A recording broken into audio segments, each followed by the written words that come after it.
赵露思在《后浪》中的表演引发了观众的争议，让她的口碑发生了重大转变。鲜为人知的国产中医剧《后浪》近日播出，引起了不小的轰动。该节目的声誉因其激起的争议而受到损害。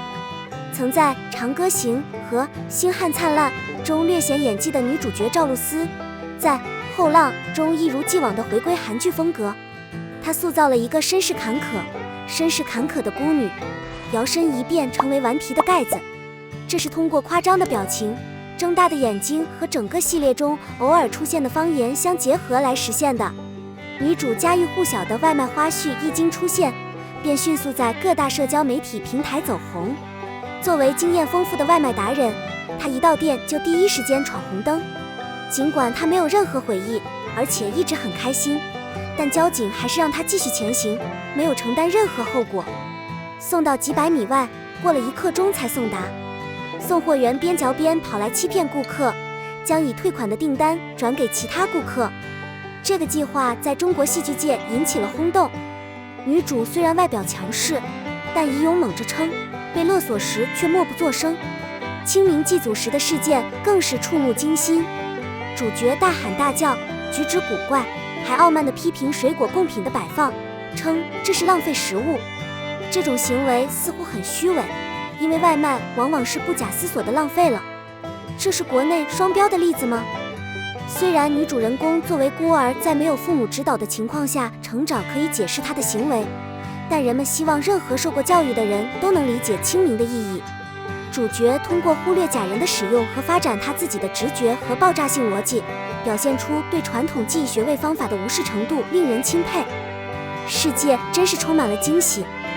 虽然叙述的目的是描述女主人公学习中医的转变，但需要注意的是，中医中心是一个治愈的地方，而不是治疗精神病患者的场所。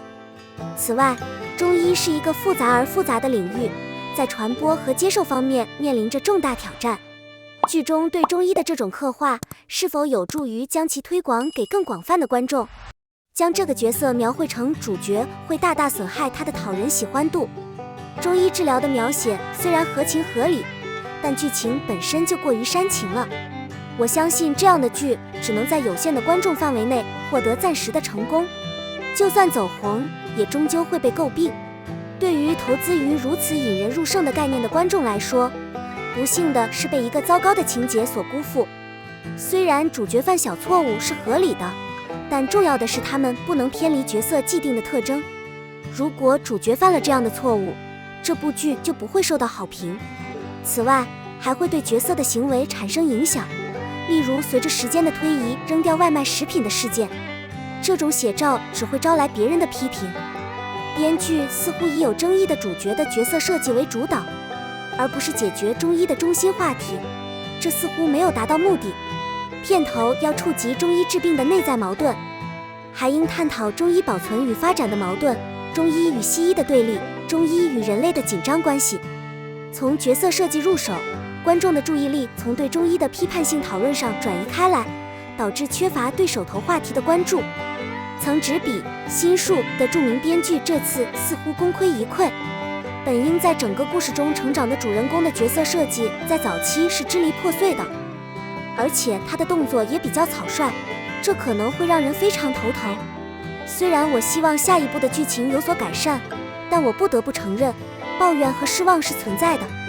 然而，关于中医的有趣内容仍然值得关注。有传言说，一位知名演员因怀疑肺部严重受损而被招募，肺部经历了爆炸，这个病怎么办？这真是难得一见的事情。浙江省人民医院胸外科所在地，近来接受肺爆裂治疗的患者数量有所增加。年轻且经历过自发性气胸的患者，大量个体准备参加高考的高3学生，从事广播体操，突然其中一个肺部破裂了。该院胸外科主治医师王海涛向瘦高的刘同学问道：“你怎么又来了？”尽管身高将近1.80米，但体重只有50公斤左右，几天前被送进了医院。4月份，同学刘某在参加广播体操时胸痛，随着时间的推移，他的不适感越来越强烈，他决定在家人的陪同下到浙江省人民医院就诊。CT 扫描显示左侧气胸已经泄气，类似于被刺破的气球。结果肺部被压缩了60%，这是自发性气胸的常见特征。1周过去了，出乎所有人的意料，活动结束后，同班同学刘某出现胸痛。这次肺部的压力增加了，可以将尺寸减小80%以上。在距离高考不到30天的时间里，在这个特殊的时刻，手术是必要的。父母充满了极大的苦恼。王海涛主任反映，经过 CT 检查，发现大泡明显。由于患者情况特殊，及时安排了微创胸腔镜手术。患者术后3天出院。一次偶然的机会，高3的同学邹（化名）也因自发性气胸入院。邹氏身材极瘦，身高1.6多米，体重不到40公斤。他的情况更不寻常，打哈欠伸懒腰后，突然胸口剧痛，胸闷明显，呼吸困难。附近的医院发现他的肺部压缩了90%。据胸外科主任王海涛介绍，多名大学生在高考期间甚至高考前就出现了自发性气胸。这种情况的发生可能与压力大、熬夜、身体素质等多种因素有关。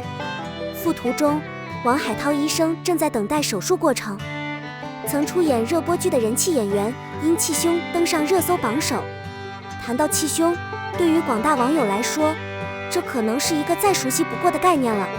早前看到还处于青春期的演员吴磊，由于其影响和严重性，这种疾病迅速成为热门搜索主题。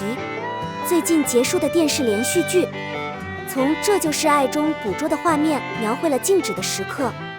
相当多的在线用户发现，吴磊身上有一道明显的伤疤。据知情人士透露，据信，这张2015年照片中的人物就是吴磊。气胸的外科手术留下了疤痕。2009年在横店拍摄《狄仁杰之天帝国》时，男主角李冰冰被诊断出肺部受压70%，不得不入院治疗。在接受采访时，来自香港的歌手谢安琪透露，他曾因肺爆或气胸接受过4次手术，这是他从18岁开始就经历的一种情况。医师提醒，这些人需要你的注意。在介绍中，王海涛主任解释说，气胸是一种以胸膜腔积气为特征的疾病，胸膜腔位于脏层胸膜和壁层胸膜之间。自发性气胸是该病最常见的形式，通常由胸膜下或内脏表面大泡破裂引起。在某些情况下，经历过加速生长的又瘦又高的青少年可能在肺泡中的弹性纤维发育不全，这可能导致相对弹性减弱和破裂的易感性增加。根据统计数据，这种医学状况称为原发性自发性气胸。高大苗条的男性更容易受到它的影响。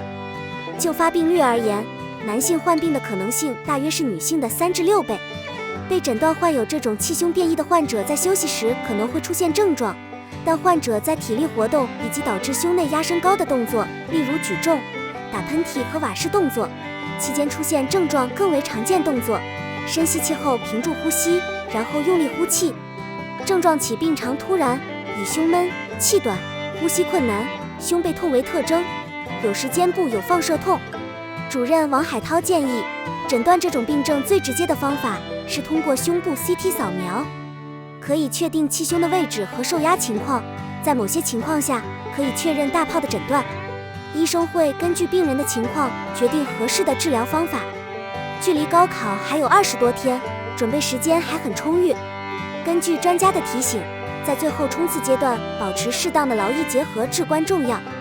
对于苗条和高大的人来说，谨慎行事尤为重要。